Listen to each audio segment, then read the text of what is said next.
You got to move, go. Where? Where are we gonna go? We're right here, we live here.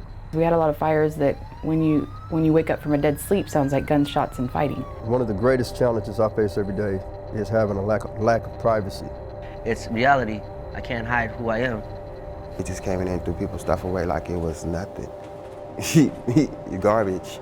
I never thought that I was gonna be on the street. There are seriously whacked out people out here. I was left on the street by a family member that went to get laundry done and never came back.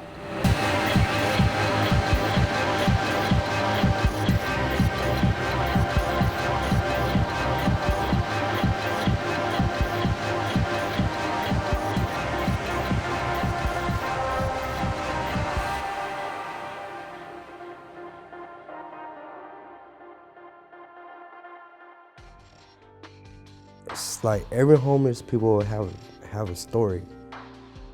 Not all homeless people are drug addicts or whatever, because everybody got their own little story. I once was close-minded, like normal people. I had money, whatever. It's like, why are these homeless people asking me for money or whatever? I used to be like that until I got put in that position, like, hey, not all homeless people are like that. Because it takes a lot for a person to actually ask for a couple change. For me, that's my downfall. I have pride. I don't ask people for money. But once your stomach start growling, it's like, what can you do? It's either try to earn a couple bucks so you could get burger, eat, or starve. It was because I had my husband to motivate me.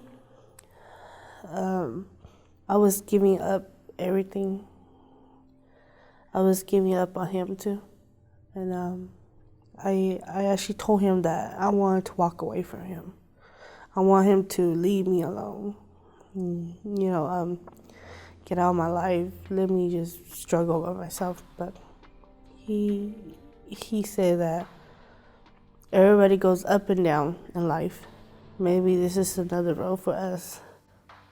Life on the streets is lonely.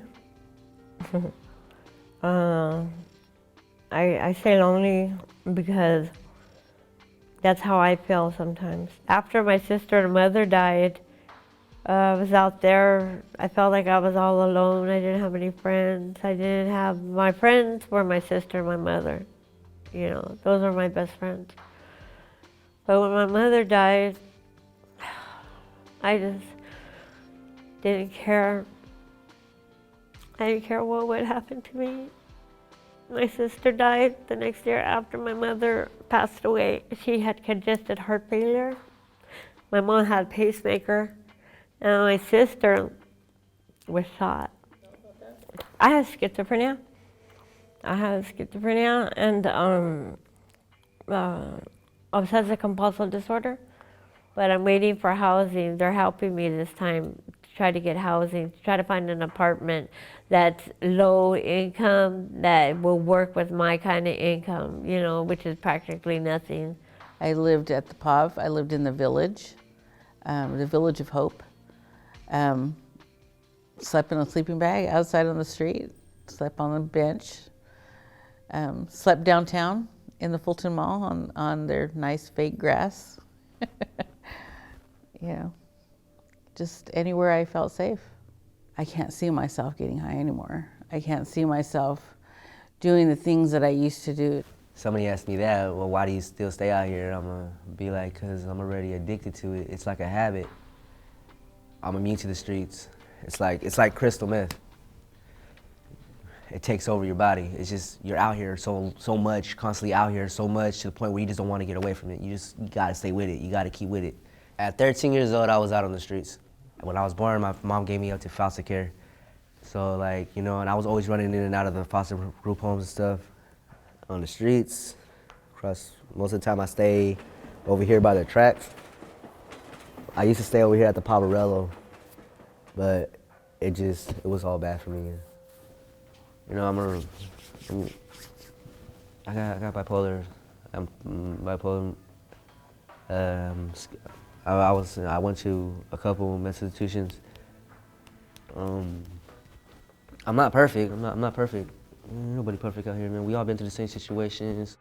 I guess my best explanation for ending up homeless was that I had graduated for engine repair at Fresno City in November of 2010, and I was looking for a job every day for about 8 to 10 hours a day, including weekends, every day for a year, and didn't even realize until November came around again. I said, oh my God, it's been a year I've been looking for it's been a job for me looking for a job. And at that point I gave up. I said, I give up. So I ended up making friends with the neighbors, which I know is another big mistake, and started doing drugs with them. And that's when I lost everything, because meth will steal your soul, steal your brain, and there's nothing you can do about it, and you can't even function. When I lost my job, that's when I feel like, okay, I'm going down the road really deep. People look down on you. Sorry.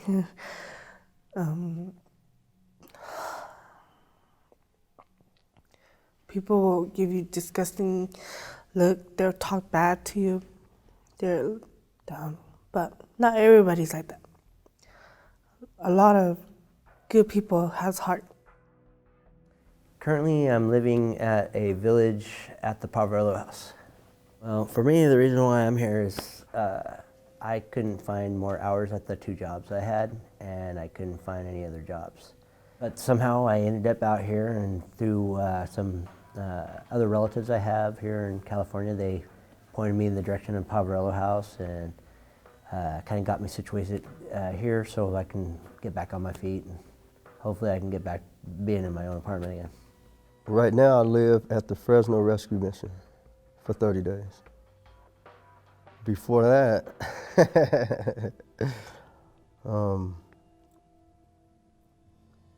I was living in prison.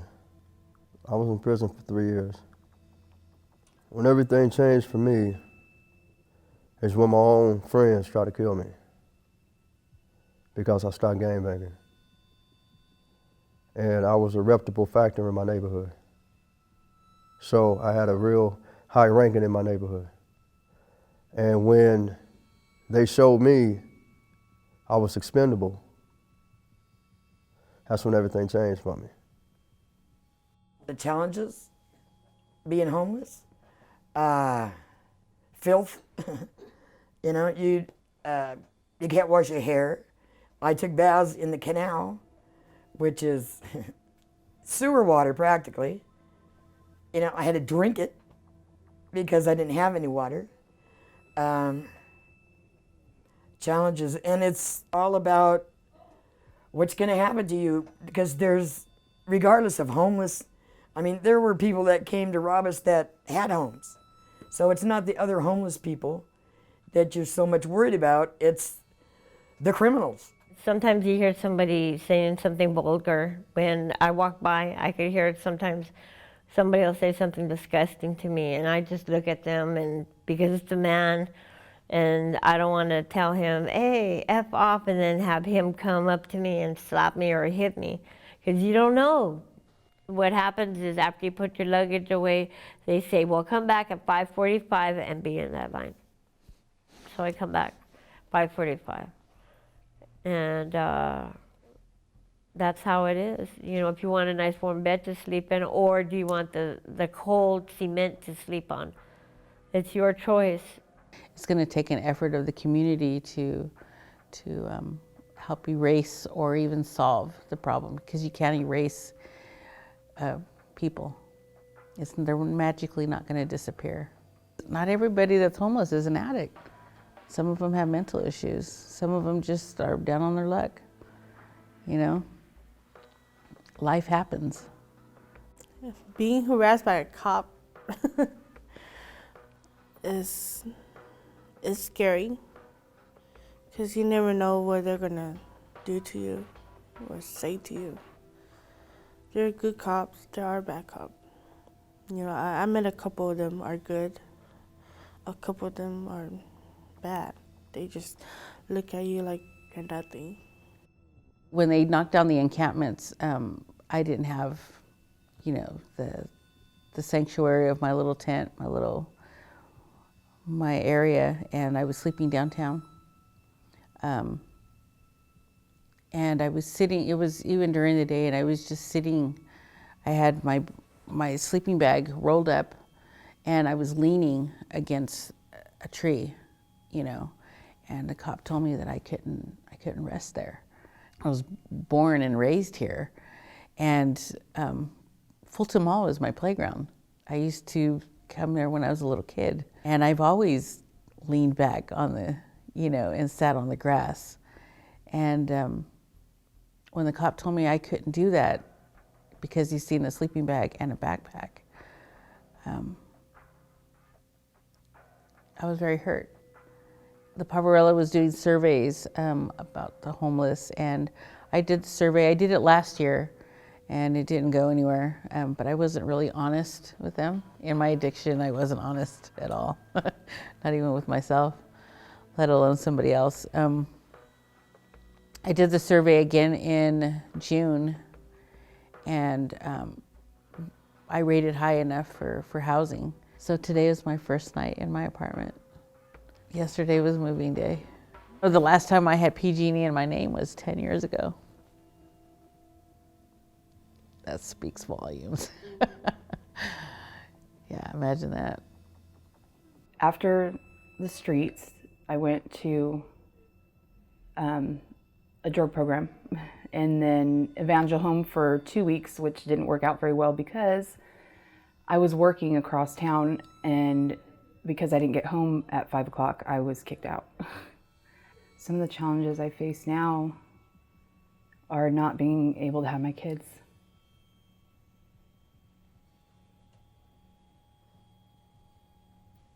How long have you been without your children?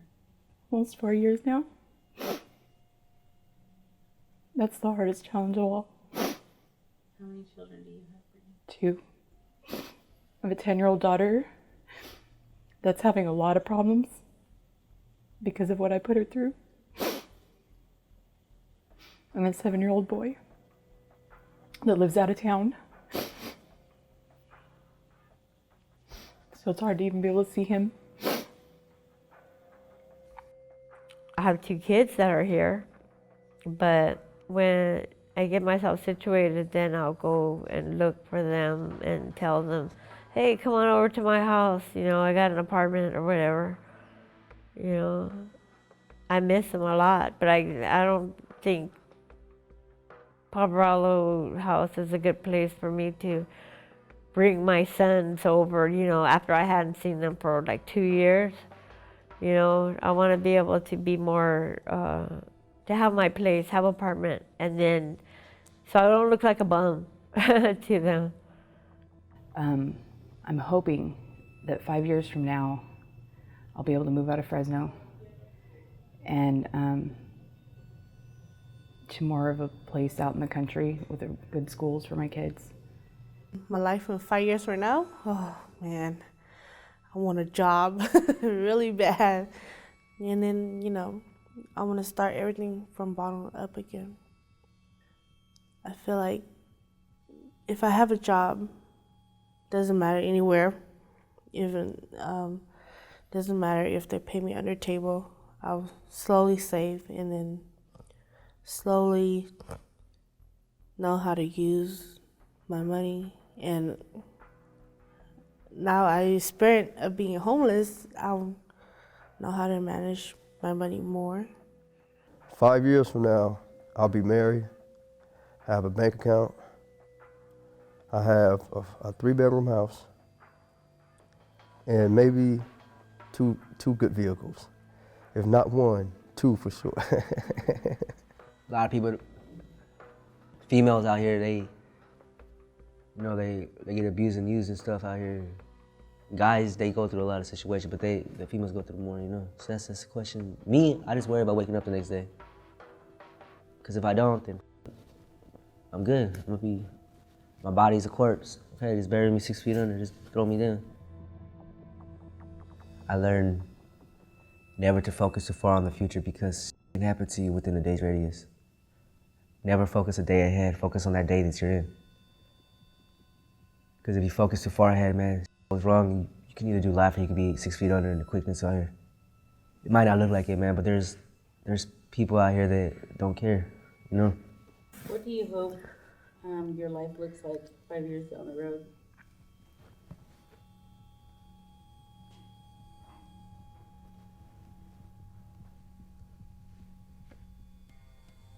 Yeah, I want to cry on that question, seriously. I don't know.